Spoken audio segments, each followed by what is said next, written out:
بسم الله الرحمن الرحيم الحمد لله والصلاة والسلام على رسول الله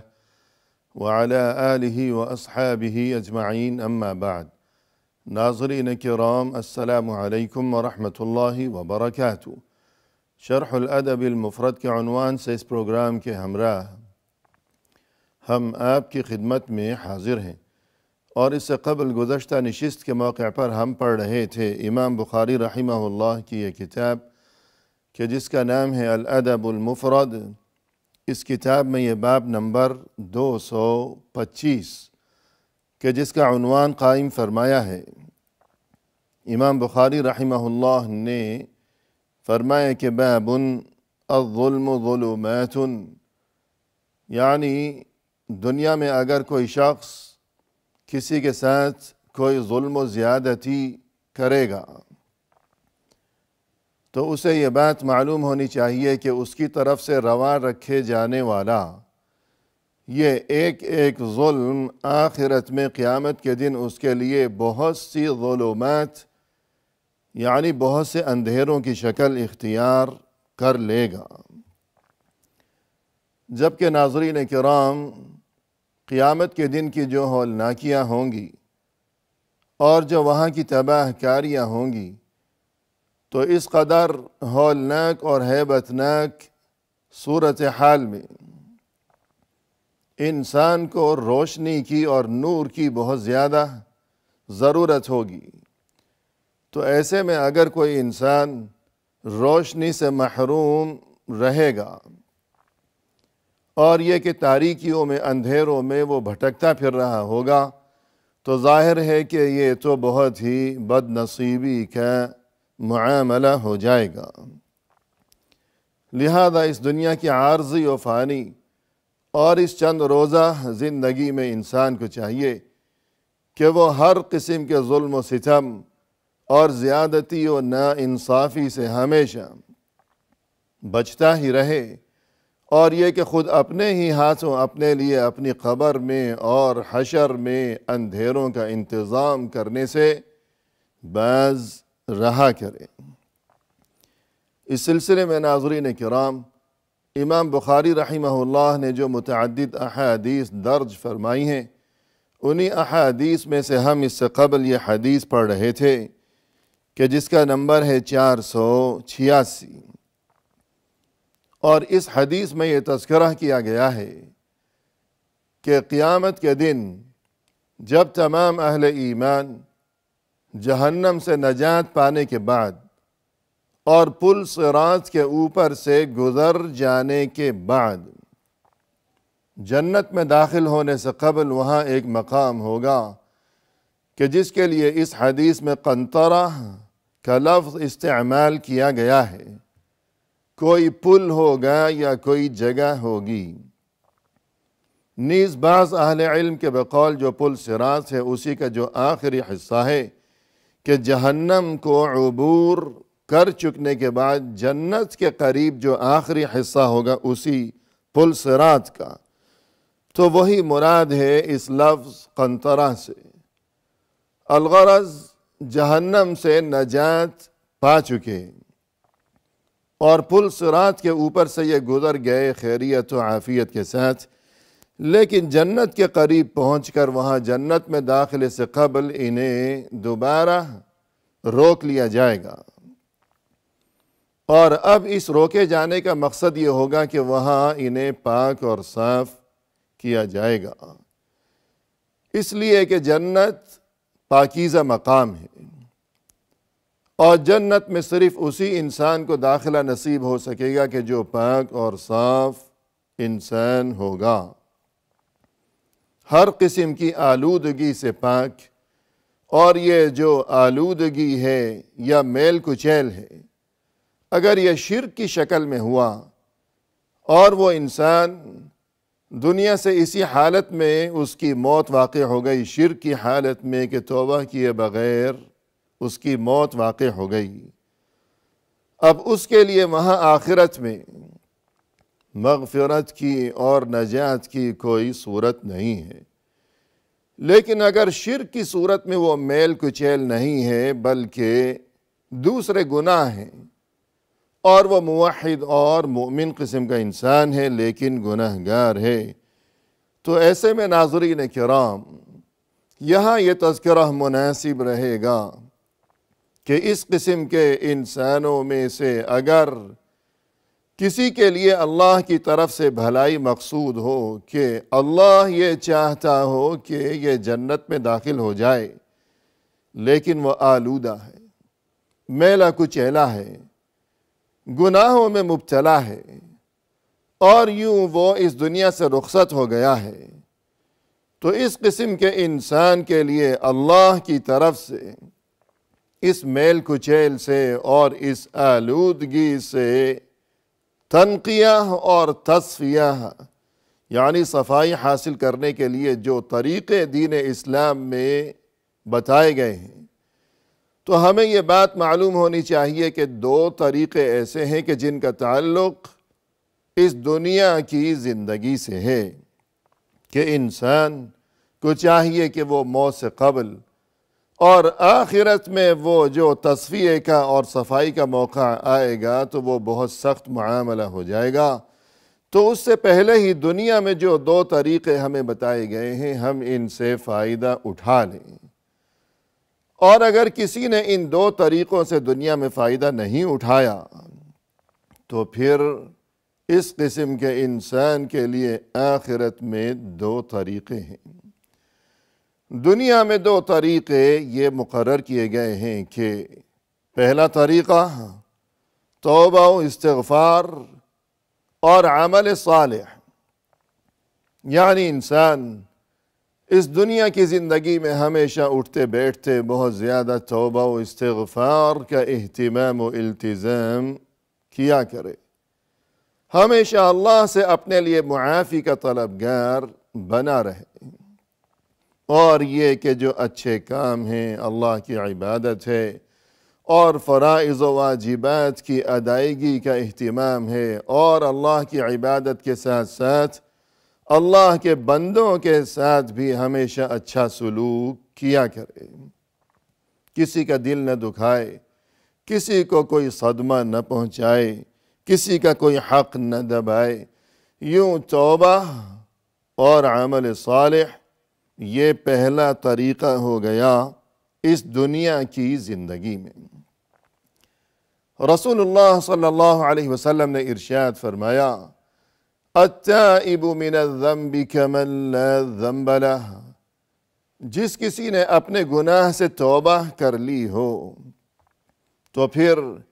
گویا کہ اب وہ اس طرح ہو چکا کہ اس نے گناہ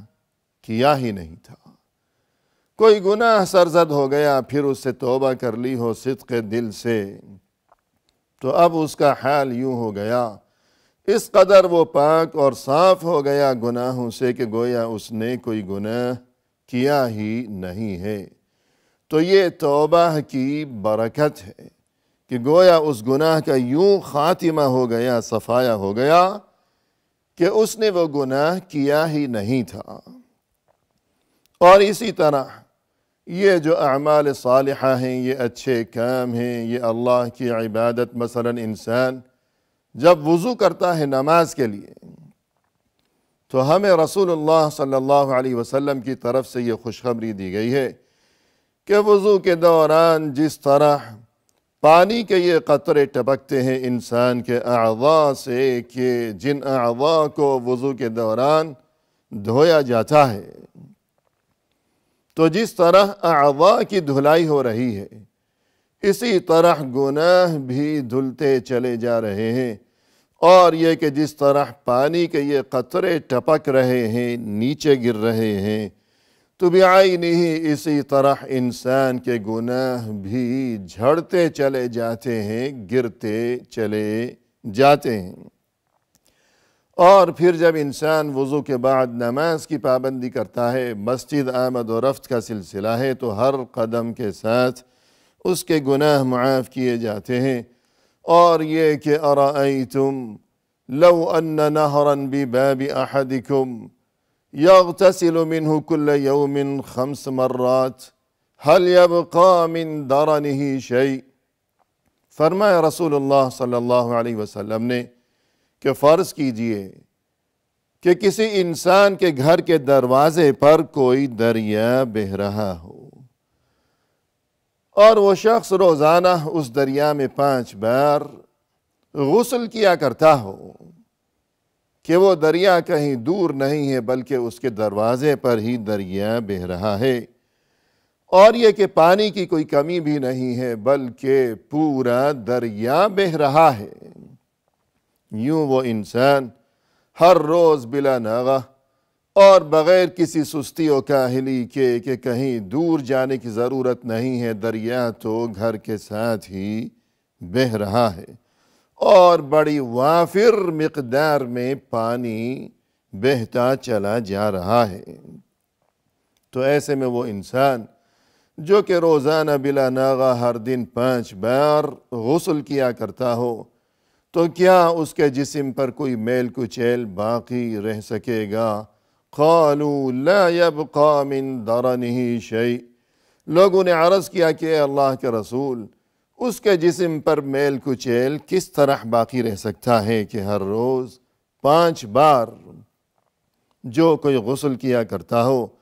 قال فكذلك مثل الصلوات الخمس يمحو الله بهن الخطايا، تب فرمایا رسول اللہ صلی اللہ علیہ وسلم نے کہ دیکھ لو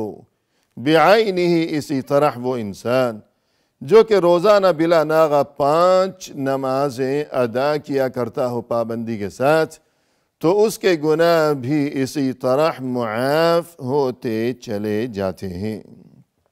گناہوں کی صفائی ہوتی چلی جاتی ہے روزانہ ان 5 نمازوں کی بدولت۔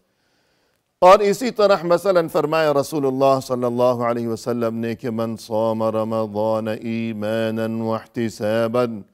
غفر له ما تقدم من ذنبه، جس کسی نے رمضان کے روزے رکھے ایمان کی حالت میں اور اللہ سے اجر و ثواب کی امید رکھتے ہوئے، تو اب اس کے گزشتہ تمام گناہ معاف کر دیے گئے۔ اور فرمائے کہ من حج للہ فلم يرفث ولم يفسق رجع من ذنوبه كيوم ولدته امه، جس کسی نے اللہ کے لیے خلوص نیت کے ساتھ اللہ کی رضامندی و خوشنودی کی خاطر حج کیا، اور پھر اس حج کے دوران وہ ہر قسم کی برائی سے دور رہا، بچتا رہا، تو اب نتیجہ یہ ہوگا کہ اب وہ حج سے فراغت کے بعد اپنے گھر کی جانب یوں لوٹے گا اس قدر پاک صاف ہو چکا ہوگا گناہوں سے کہ جس قدر وہ پاک صاف تھا اس وقت کہ جب اس کی ولادت ہوئی تھی، جب وہ پیدا ہوا تھا، اس دنیا میں آیا تھا۔ الغرض ناظرین کرام، جس کسی کے بارے میں اللہ یہ چاہتا ہے کہ یہ جنت میں داخل ہو جائے لیکن وہ گناہگار ہے، تو ہمیں یہ بات سمجھ لینی چاہیے کہ اللہ کی طرف سے اسے دو موقع دیے گئے ہیں، 2 مواقع دیے گئے ہیں دنیا میں کہ وہ خود کو پاک اور صاف کر لے، اور 2 مواقع دیے گئے ہیں آخرت میں۔ تو دنیا میں پہلا موقع یہ کہ خوب توبہ و استغفار ہم کرتے رہا کریں، اور یہ کہ خوب اچھے کام ہم ہمیشہ انجام دیتے ہی رہا کریں، کہ یوں صفائی ہو جائے گی، تصفیہ ہو جائے گا۔ اور دوسرا موقع جو کہ انسان کو دنیا میں دیا گیا ہے وہ یہ کہ بعض اوقات انسان کو کسی ایسی پریشانی میں مبتلا کر دیا جاتا ہے اللہ کی طرف سے کہ اب اس پریشانی پر وہ اللہ کی رضا سمجھتے ہوئے، راضی برضا رہتے ہوئے، اللہ سے اجر و ثواب کی امید رکھتے ہوئے وہ صبر سے کام لیتا ہے۔ تو یوں اس آزمائش کی وجہ سے انسان کو پاک اور صاف کر دیا جاتا ہے، اور یہ آزمائش اس کے لیے گناہوں سے پاکیزگی کا سبب بن جایا کرتی ہے۔ جیسا کہ فرمایا رسول اللہ صلی اللہ علیہ وسلم نے، ما يصيب المسلم من نصب ولا وصب ولا هم ولا حزن إلا كفر الله به من خطاياه حتى الشوكة يشاكها۔ یعنی جب بھی کسی مسلمان کو کوئی تکلیف پہنچتی ہے، خواہ وہ جسمانی تکلیف ہو کہ مثلا نصب ولا وصب، جسمانی تھکاوٹ ہے، جسمانی مرض میں مبتلا ہو گیا، کوئی پریشانی ہے، بیماری ہے یا کوئی تھکاوٹ ہے، یہاں تک کہ اگر اسے کوئی کانٹا بھی چبھ گیا تو یہ جسمانی تھکاوٹ، جسمانی تکلیف، یا اسی طرح اگر کوئی ذہنی پریشانی کہ ہم ولا حزن، کوئی غم ہے، کوئی صدمہ ہے، کوئی دکھ ہے، کوئی پریشانی ہے، تو الغرض یہ پریشانی، یہ آزمائش، یہ جسمانی ہو یا ذہنی و نفسیاتی ہو، تو اس کا نتیجہ یہ ہوتا ہے کہ اِلَّا كَفَّرَ اللَّهُ بِهِ مِنْ خَطَايَاهُ، اللہ یوں اس پریشانی کے ذریعے اس کی خطاؤں کو معاف فرما دیا کرتا ہے۔ تو یہ دوسری چیز ہے کہ اگر کوئی پریشانی، کوئی آزمائش آ گئی ہے اور انسان اس پر صبر سے کام لے کہ اللہ کو جو منظور ہے اور یہ کہ اللہ کی جو مرضی ہے، تو یوں صبر سے کام لیا جائے، اور یوں انسان کو سوچنا چاہیے کہ اللہ کو میرے لیے بھلائی مقصود ہے، اللہ یہ چاہتا ہے کہ میں موت سے قبل پاک اور صاف ہو جاؤں اور ان خوش نصیبوں میں شامل ہو جاؤں کہ جن کے لیے اللہ کو جنت میں داخلہ منظور ہے۔ تو یہ دو مواقع اور دو طریقے ہو گئے دنیا میں۔ لیکن اگر کسی نے دنیا میں توبہ نہیں کی ہے یا اچھے کاموں کی انجام دہی کے بارے میں وہ سستی کا مظاہرہ کرتا رہا اور نہ ہی کسی آزمائش کے موقع پر اس نے صبر سے کام لیا، تو اب اس کے لیے دو طریقے آخرت میں اللہ کی طرف سے مقرر کیے گئے ہیں، اور ان دو طریقوں کے بارے میں انشاءاللہ آئندہ ملاقات کے موقع پر گفتگو لی ہوئے ہم حاضر خدمت ہوں گے۔ اس وقت تک کے لیے فی امان اللہ، وآخر دعوانا ان الحمد للہ رب العالمین۔